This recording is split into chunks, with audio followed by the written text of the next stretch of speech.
is going on, ladies and gentlemen? It is your boy Sean Spencer, one half of that dynamic duo that is Let's Talk Football. And it's Saturday, ladies and gentlemen. So you know what that means.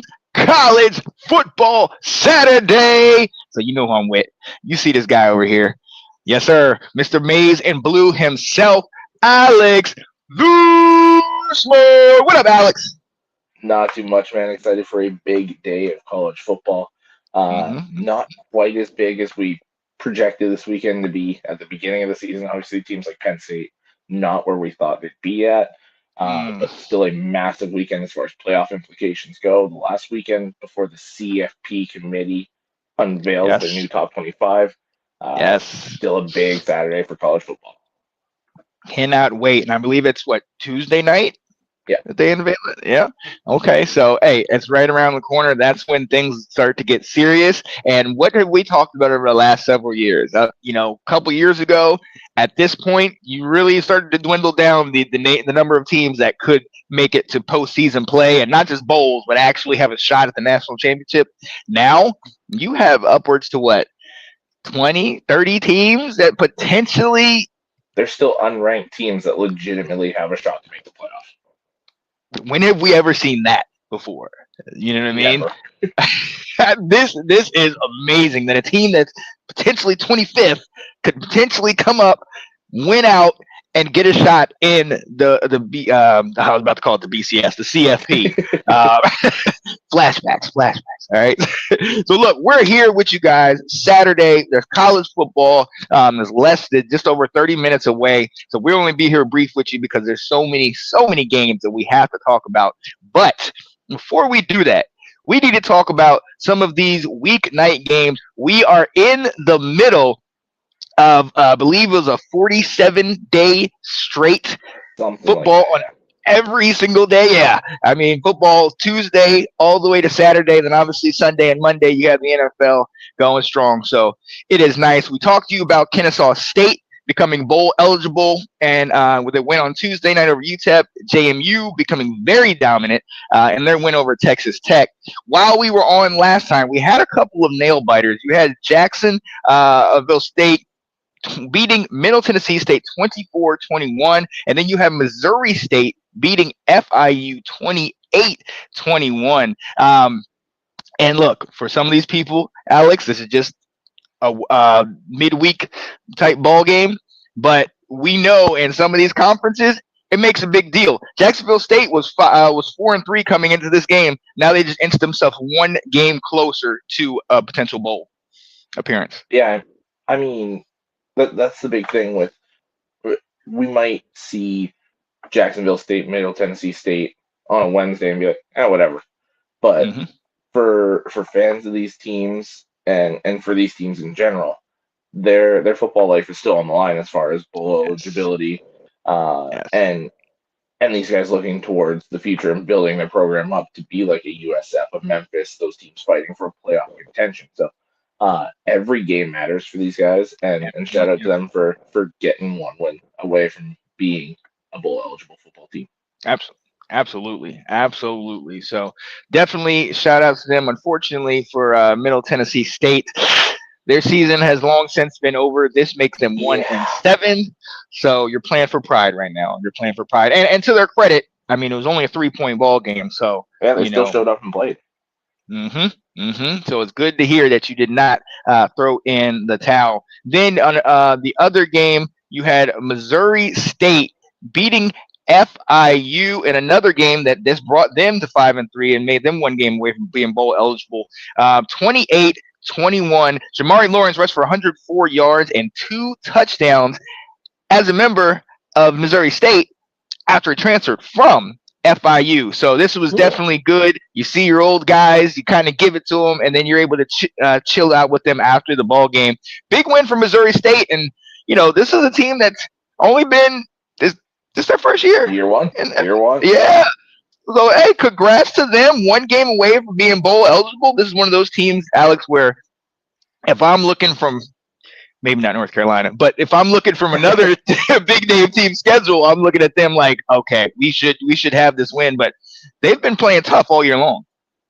Yeah, and I mean, the big takeaway I got from this is if I'm one of those Div 2, Div 3 teams that's looking to make a jump potentially to Division 1, look at what Yep. JMU's done recently, what Sam Houston did last year, maybe not this Yes. year, and what Missouri State's doing this year. Like you can go get it. Like these teams have Right. shown up and done very well in year 1, year 2, uh, moving forward. So uh, how long before we see potentially in North Dakota State, South Dakota State, one of those teams move up? Or eh, it's just that future for college football and building up the lower conferences as they get pillaged by the bigger conferences gives me some more hope for those conferences in the future. Absolutely. Absolutely. And this is what we were talking about, kind of the parity in the game. Like you got some of these teams that have not been used to at least D1 elite level success and now having success this way. You mentioned JMU, you mentioned, Missouri State, some of these teams, and it's truly nice. We talked about Kennesaw State Tuesday becoming Mm-hmm. bowl eligible. There were another one that was, I don't want to say a dumpster fire, but dealing with the It was a transition rough year of one, yeah. right. Yeah. So definitely shout out to them and shout out to Missouri State. Like I said, one game away from making it bowl eligible. Going to Thursday night, we have to talk about Coastal Carolina beating Marshall 44-27. And I was talking to you about before this game. Okay, obviously Coastal Carolina already has the similar type blue field, not as blue as Boise State, but still has like an teal field, maybe turquoise, maybe Yeah. bluish. So they already have that. They already have, one of the teams that have the different jerseys, the different jersey combinations that are always pretty kind of cool. But apparently, in an attempt to kind of keep the atmosphere going, at halftime they had like a little medieval Rhine fest kind of like there, like where they were actually had guys swords like actually going at it, and I'm like, okay, that's a way to get some attention. I like Yeah.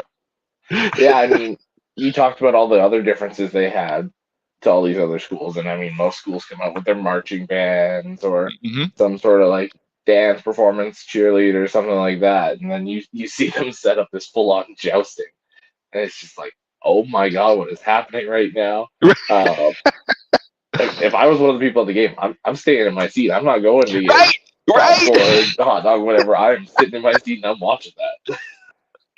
And truly, this is one of those things that you want to watch from the beginning to the end, because not only do you have that type of stuff, but Samari Collier throws for 2 TDs, runs for 2 more in that big win for Coastal Carolina, beating Marshall. This is going to be a theme this time of the year. Another team getting their 5th win, 1 game away from being bowl eligible. Coastal Carolina, we know them. What was it?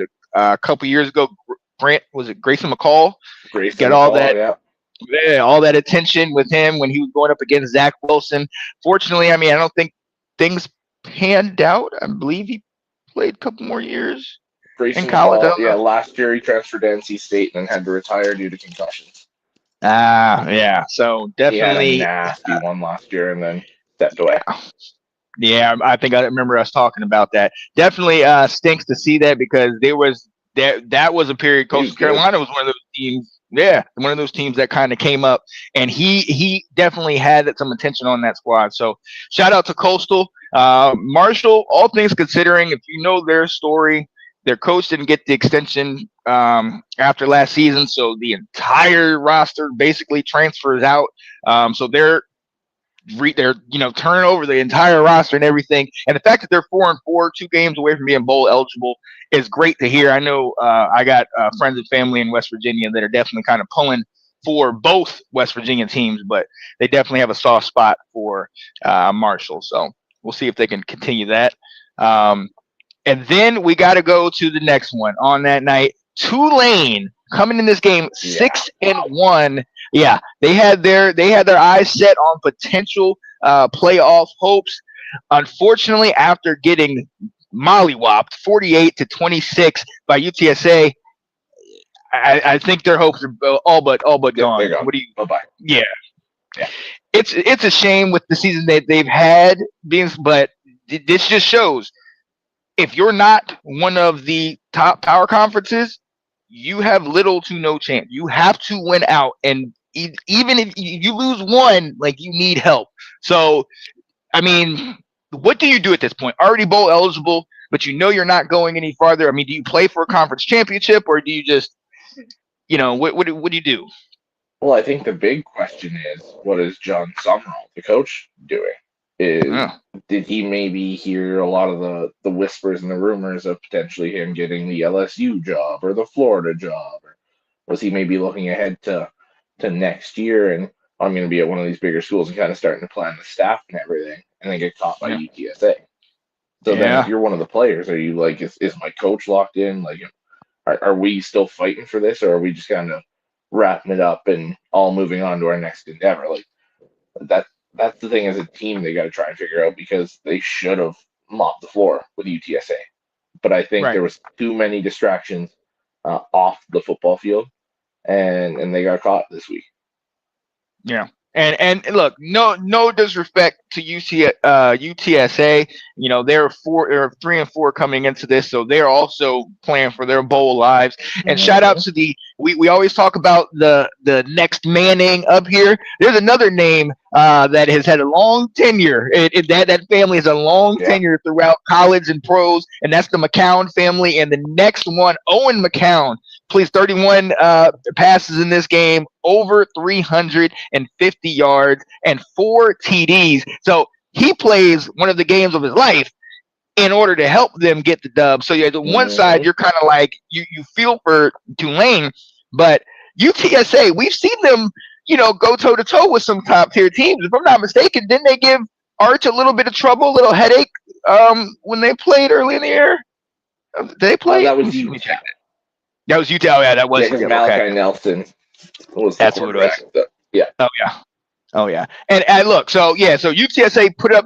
Hey, look, they after coming off getting stomped by North Texas, 55-17. This was definitely a bounce back game, and if you look at their schedule, they got USF coming. So it, Mm-hmm. you know, no rest for the weary. So if they want that bowl eligibility, now they also have Charlotte, East Carolina, and Army. So they could potentially get a couple more wins to make sure that they lock up that bowl invite. But it's gonna be interesting going down the stretch. Shout out to Vanny Chris who's in the comments said if you like the if you like alternates, you should check out JMU's alternates for the November 5th game. Those lids are nice. We will be tuned in for that for Oh sure. yeah, I'm definitely gonna look at that. Cannot wait to see that one. And then real quick, in what I think is the game of the weekend. Finally, Bill Belichick has come back to winning, ladies and gentlemen. Finally, North Love Carolina it. got the W over another coach I love, Fran Brown in Syracuse, 27-10. And I'm going to tell you something. This has been something that's been building all season, but absolutely through the last couple of weeks. I talked to you about only losing to a good Cal team by 3 points a couple weeks back. Then we take Virginia to overtime and came literally an inch away from potentially Yeah. getting the 2 point and upsetting them. So you have a game against Syracuse. We know the struggles, we know their injuries, but the fact that we are still chucking along, still going along, play by play, day by day. This is a big win for Bill. When there was a lot of talk coming into this game about his future in North Carolina. Yeah, no, I like this was huge. I know there's the injuries and jelly in them for Syracuse, but that's still a damn good football team that he's got up there Mm-hmm. in New York. So, massive, massive win for Bill Yeah. Belichick for North Carolina. Uh, if I'm not mistaken, the first win over a Power Five team Mm-hmm. for Mm-hmm. UNC this year. So big step in the right direction. I think we can cool the Steve Belichick coming out coming out in April It ain't happening. to be the It head ain't coach happening. talks. I think Bill.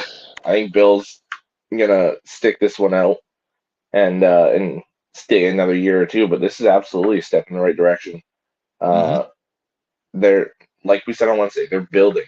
Like we saw the Cal game, we saw the Virginia game, finally get over the hump with this game, and now let's see if Mm-hmm. they can string a few together here and get into a bowl game for year one. And I mean, like this is huge for Bill Yeah. Belichick. It really is because, like I told you when I went to North Carolina a couple weeks ago, I mean, the news was just Oh story yeah. after story about all the things that he was doing wrong with the program. Everybody's asking, what's his issue? Is it Jordan? Is it X, Y, and Z? And he kept coming out and saying, day to day, play to play. We just got to keep fighting. And once we start working on little things, get them done well, then we can start focusing on actually doing the little things immaculate, like doing them the best, then moving on to the next stuff. So to your point, we got Stanford coming up. We have a 5-2 Wake Forest team, obviously, and then we end up with our two rivals at home against Duke, and then in at NC State. So none of this is a given. I do see a road for us to get to a bowl game, but I'm going to tell you even bigger than a bowl game. Those last two games have been our Achilles heel, even when we had a Sam Howell and a Drake May. The Hmm. Duke game and the North Carolina State game, if I'm not mistaken, the last 2 years, both of those teams have swept us. So we And this is a kept you out big of one some for Bill. conference championship games. You guys were right there those years. And see, and so that's the thing. This is huge for Bill. For everything that we've struggled with up to this point, you get this win and you beat a Duke and also potentially an NC State. All of a sudden, people aren't talking about, oh, what did you do? The boosters aren't talking about, oh, we got the money to buy him out. It's now we can go trash talk. Like we beat our rivals. Now we can springboard that to next year. So I'm eager to see what he does. And if he gets himself a bowl and in year one, I'm rowing that boat with him. Okay, I'm on the high seas with you, Coach Bill. I always believed. I ain't gonna Well, I lie. mean, No, I always believe. we know what the second biggest thing in college football is outside of championships. It's beating your Mm-hmm. rivals. So if he can Yes. go and Yes. even if he can split even against Duke and NC State, or if he manages to sweep them, that gets you a lot of breathing room. Absolutely. Big deal. Definitely a big deal. We got some folks in the comments, Colin saying past proves even winning out means little.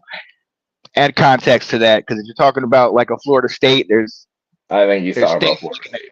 Yeah. I know you ain't talking about your team, but you guys have a game today. We'll talk about that later. And he said I did have hope for Tulane. I'm gonna be honest, a lot of us did. A lot of Hmm. us saw Tulane as one of those teams that we thought, if one of these other guys, these Power Four guys, is going to come up, that was a team that was going to do it, and they looked great early on. And again, they're 6-2, so this by no means is a bad year or a bad schedule. But you just know how little room for error there is when you have a team like a Tulane that's not in one of the Power Four conferences. Hmm. So, let's finish up real quick. Memphis continuing their run. They beat Rice 38-14. Speaking about Tulane, Memphis is another one of those that was on the up and up. And even though they had lost before, they got back on track with this one. I believe they are 7-1, if I'm not mistaken. Let me check that I real quick. believe so. Yeah. I know they beat USF last week. Mm-hmm. So now Memphis is in the driver's seat for that auto bid. Right. They're the Right. highest ranked group of five team, and they absolutely control their destiny. Knocking off USF was huge for them Big because deal. that was the other Yeah. main contender there. So if you're Memphis, just don't look too far ahead, like we just Yeah. talked about with Tulane there. Don't get distracted by all the external stuff. Handle your business, and you're in the playoff. Yeah. Absolutely. So we'll see if they can continue to keep it up. Obviously, um, they have been looking good, and we'll see if they can keep that going because that's going to be interesting to take a look at. And the last game on Friday night was Louisiana Tech putting a 55 burger up on Yeah. Sam Houston State. And hey, shout out to Louisiana Tech, another team that's actually been showing up a lot this year. But I think the story of this game, my old offensive coordinator Phil Longo, 0-8. I mean, has not been able to get it together. Obviously, we saw after he left North Carolina, he went to Wisconsin. That didn't really pan out. Got himself this Hmm. job at Sam Houston State, and it just really hasn't looked good. But then, Alex, when you add the context that Sam Houston State was 10-3 last year, in this day and age where coaches are getting fired for less, I don't understand. How do you keep your job? How do you justify keeping the job right I don't know that you can, given the fact that 10-3. Like at first, we were sitting there talking like, well, it's year one, maybe he gets a pass, but then we remembered, oh no, they were really good last year. now? So Right, then, right. with the coach leaving, players leaving, obviously 0-8, and it hasn't looked good in almost any of the games.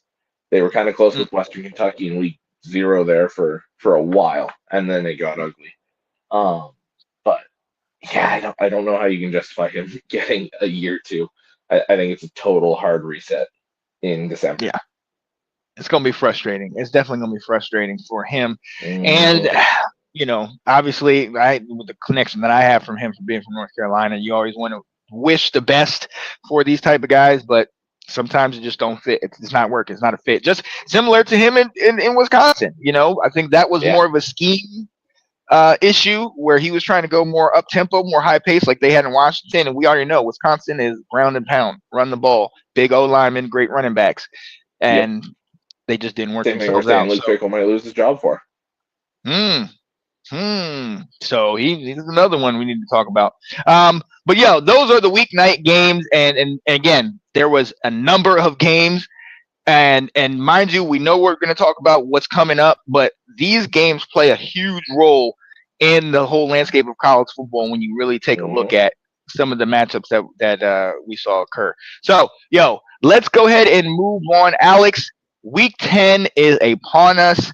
Obviously, you guys got a big matchup. The SEC's got a ton of them. Big 10 has a ton of them. What are some of the week 10 matchups that you're really looking at? Yeah, I mean, for me, we play Purdue. I'm Hmm. like we're good. Yeah, I yeah. can kind of I pay think a you're little okay. bit more attention to some of these other games here. A big one for me, USC Nebraska. Like we talked Mm, about on Wednesday, I just kind of touched on it.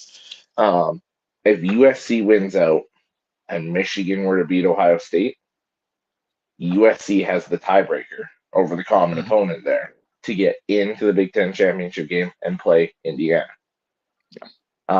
So USC is still one of those teams that is totally alive, and they need this win. Nebraska needs to bounce back. Matt Rule just locked himself in, got an extension the other day, so he's not leaving Nebraska. So then he's got to reset here and get this back on track. And this is a massive, massive game for both sides. Mhm. Obviously, Florida, Georgia, Texas, Vanderbilt is a Mhm. massive game. Almost you can almost look at it as a playoff elimination game. Mm. Uh, Hmm. the other one, Utah, Cincinnati, is Yep. massive in that Big 12 right now, especially with Sam Levitt being announced out for the year for Arizona State.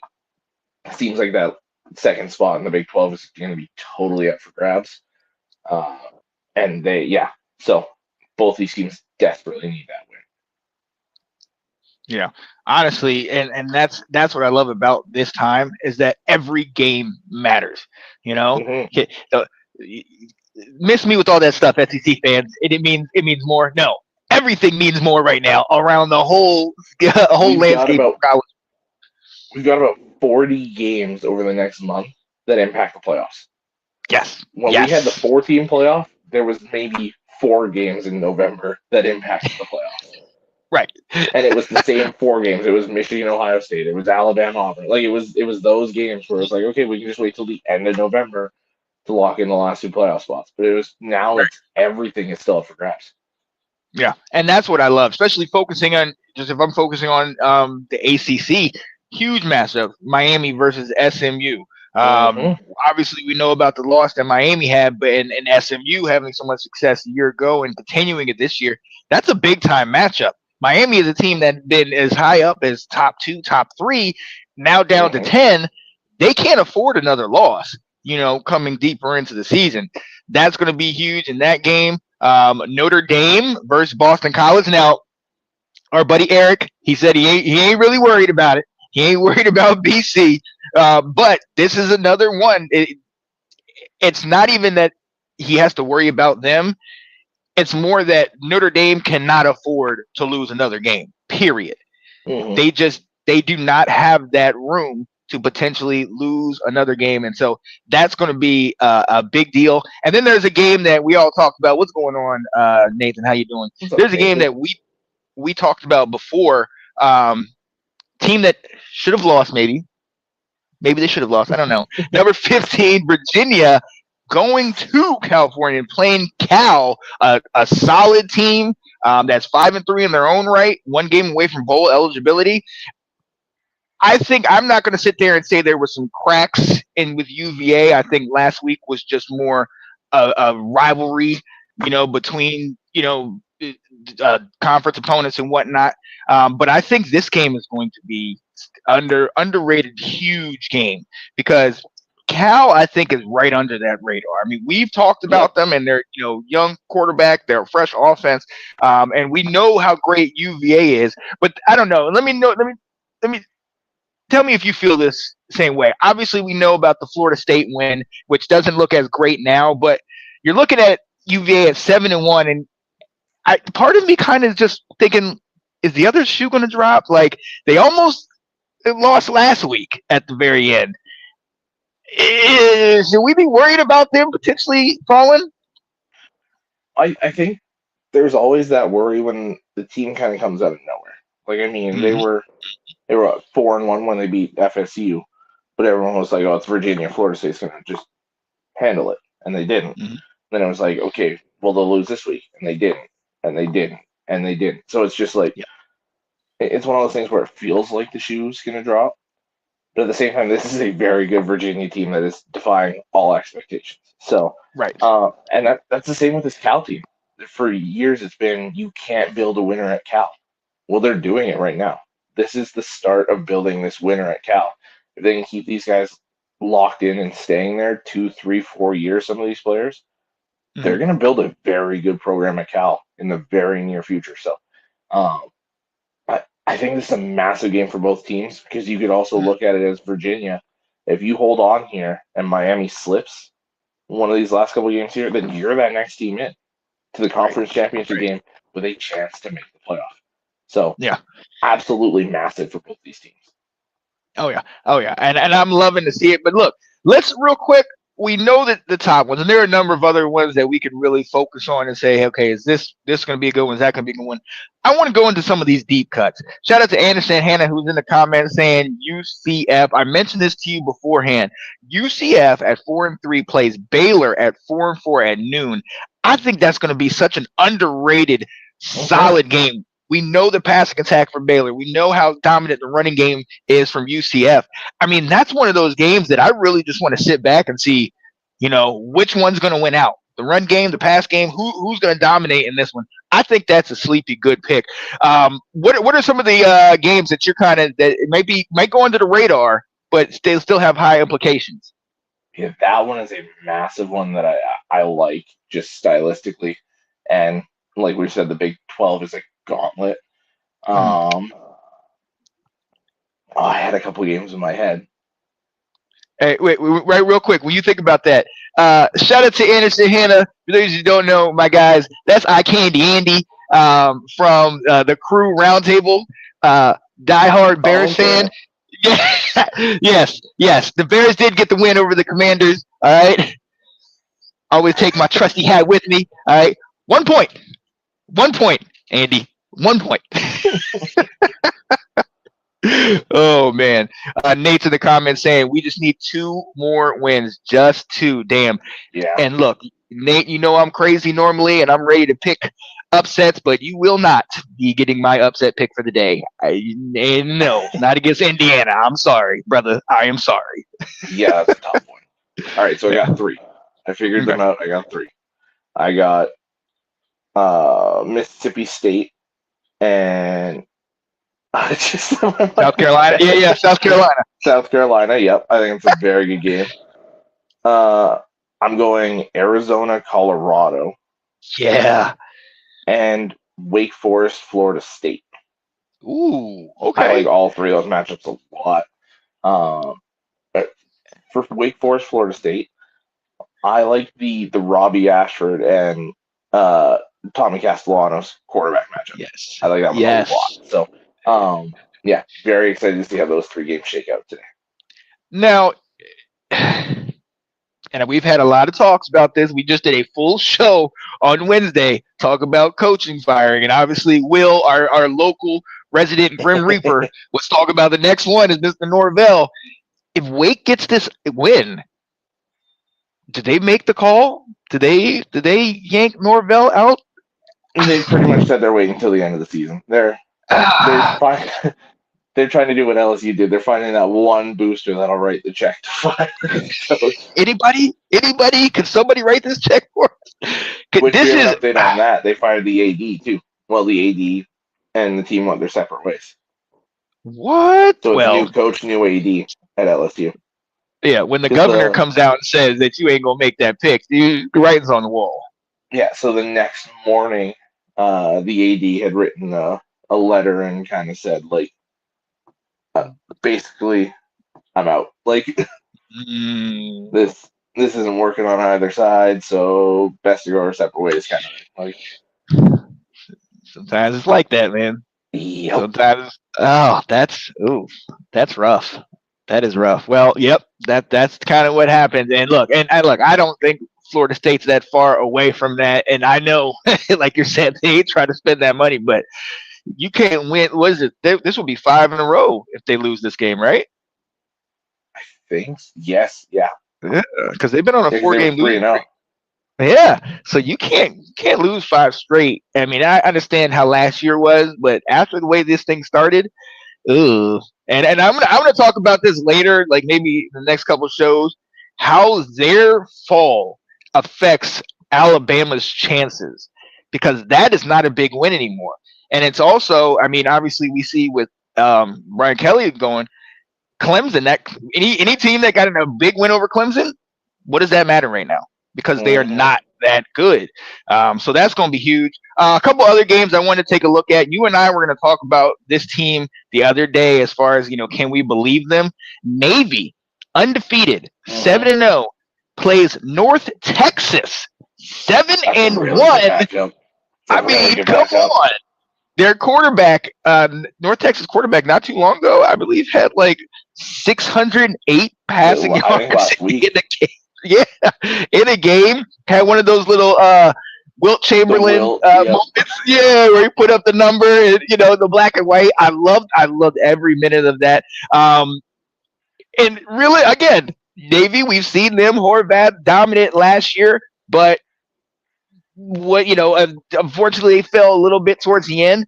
North Texas, another one of these UVAs that's coming out the woodworks that is playing absolutely amazing this year. It's like, how believable? Like, I Well, believe in Navy because I know their offense, I know how they're doing, but North Texas, I don't know.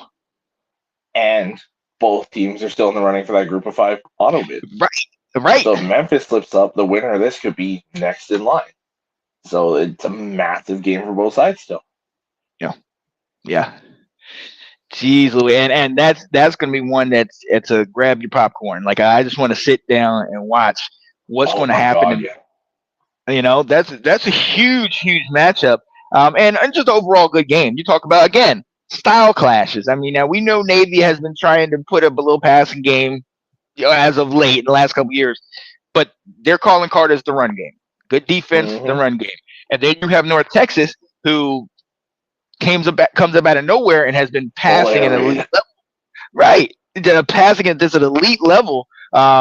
May or may not had me thinking about potentially running a dynasty with them. We'll get into I that a little also later. thought that. So. Yeah, I was like, oh, they're that good. Okay, yeah, we can work this out. Yep. But that is definitely going to be one of the games of the week. Another one, Arizona State, Iowa State.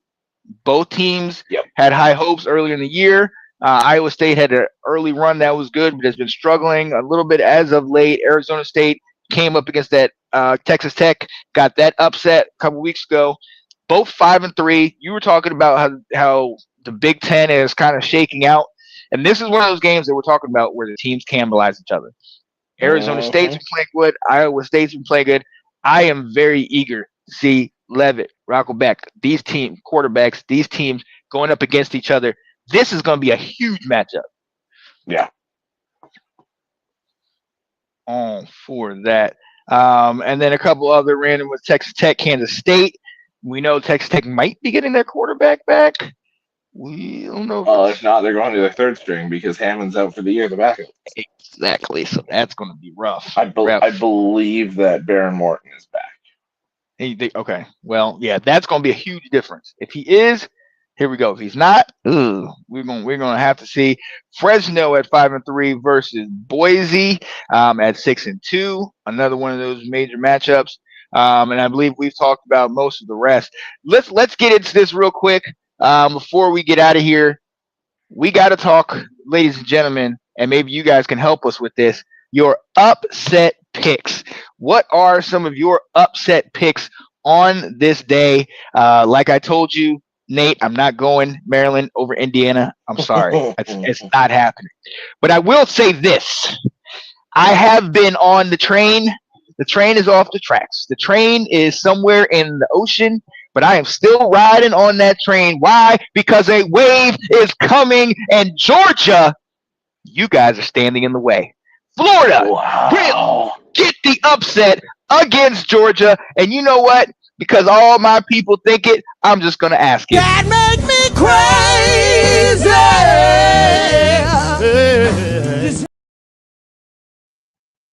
Yeah. Yeah. I don't think it makes you that crazy, to be honest. Even Vegas doesn't think it makes you that crazy there. 6.5 point favorites, Georgia is, but Oh, yeah. Oh yeah. It depends what version of Legway we get. That is entirely what matters 100%. in this. Yeah. If Legway's even if it's the Legway that played Florida last year and had them on the ropes until he got hurt, right. If we get good DJ Legway.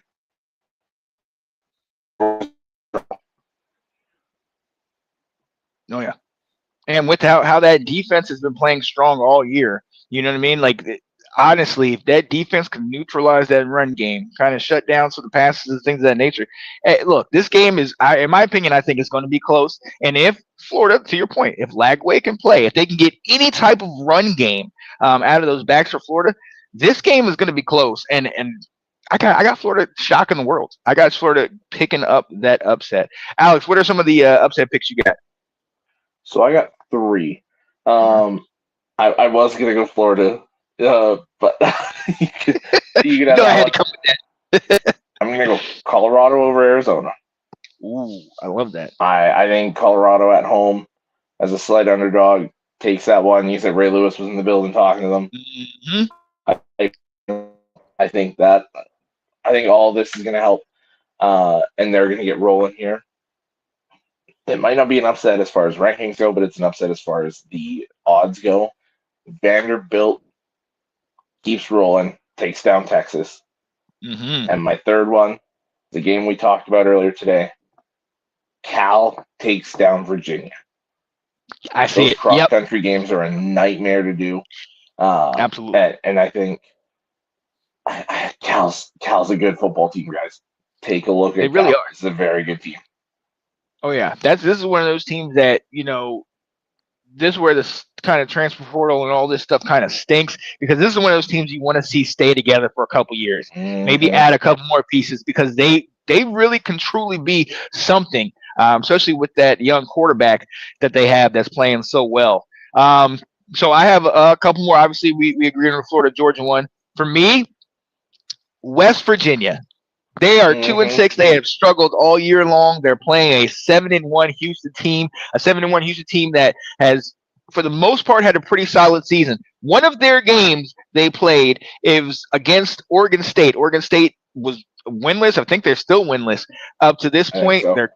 Their coach got fired, but Oregon State went up on them 14-0, jumped up on them early. And had it not been for that mentality that losing teams get, where it's just like, up, here it goes again, I really feel like they could have pulled that game out. Unfortunately, they did lose. I think West Virginia, right now, we all know dangerous person is the one that has nothing to lose, is backs up against the wall. Mhm. I mean, I don't think West Virginia is thinking that they're going to sit here and make a bowl or anything, but they can definitely play spoiler. And if they are able to get this victory out of Houston, that's most likely going to knock Houston out of any real chance of the playoff, but definitely a conference championship appearance. So they can Yep. play spoiler, and I think it's going to happen. And staying right there in the Big 12, Kansas State, Texas Tech. Kansas State's a team that Oh. we had come into this season thinking this team, Avery Johnson, Dylan Edwards, these guys could be a team that wins the Big 12, potentially, goes on to do something. They've struggled. Obviously, they're at 4-4 now. But with Texas Tech losing both quarterbacks, their starter and their backup, we'll see if the starter can come back. But if not, it's not looking good. Texas Tech is I'll playing see if good I can right find now. anything on that. Yeah. Yeah, Texas Tech is playing good right now. Kansas State's playing good right now, so I definitely got them getting the upset. And which other one? And the last upset that I have, and this is going to be interesting. I have talked about this throughout the year. Actually, no, I'm not going to go with that one because I want USC to get this dub. So I'm not going to go with Nebraska because Nebraska hurt my feelings a couple weeks back, and I still got a bone to pick with you, Mister Fake Patrick Mahomes. All right, so I'll get to that a little bit later. I'm going Utah. Utah at 6-2 over I like it. Cincinnati. I like So it. Utah went into that game. First of all, they mollywopped Colorado. I think it was like 53-7. But the most impressive thing about that, Devin Dampier got hurt early on in the game. And if you know us, Mhm.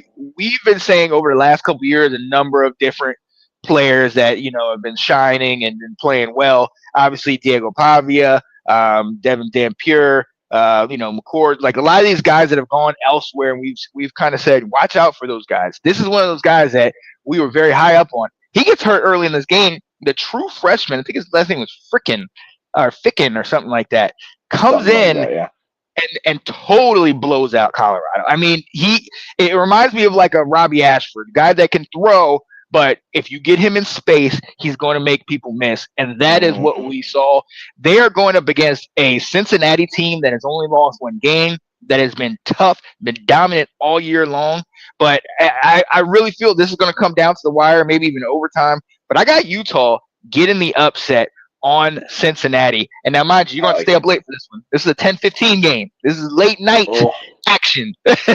So this is what we used to say, Pac-12 after dark. But hey, if you know us, I love it. I might have to take a nap during the middle of the day so I can catch this one. But yeah, I'm gonna get on this one. But yeah, those are my upset picks. Those are our upset picks, man.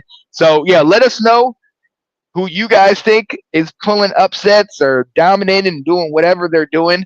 And it should be interesting throughout this day. But look, Alex, it's 12 o'clock. It's noon. It's game time. It's game time. mhm. So we got to go ahead and let these people go. You got anything else you want to say to the people before we get out of here? Just enjoy it, man. We're so late in the season. It feels like it just started yesterday, and we're already into week 10. Yep. So just enjoy it. We don't have it much longer, um, and just have some fun with it. And it's not the end of the world if your team loses. I know some schools it is the end of the world, but Some fan bases. there is another day, there is another game. Just have fun while it's still here. That's right. That's right. And it might have taken us until late October. It might have taken us until a Halloween, but Bill has turned it around.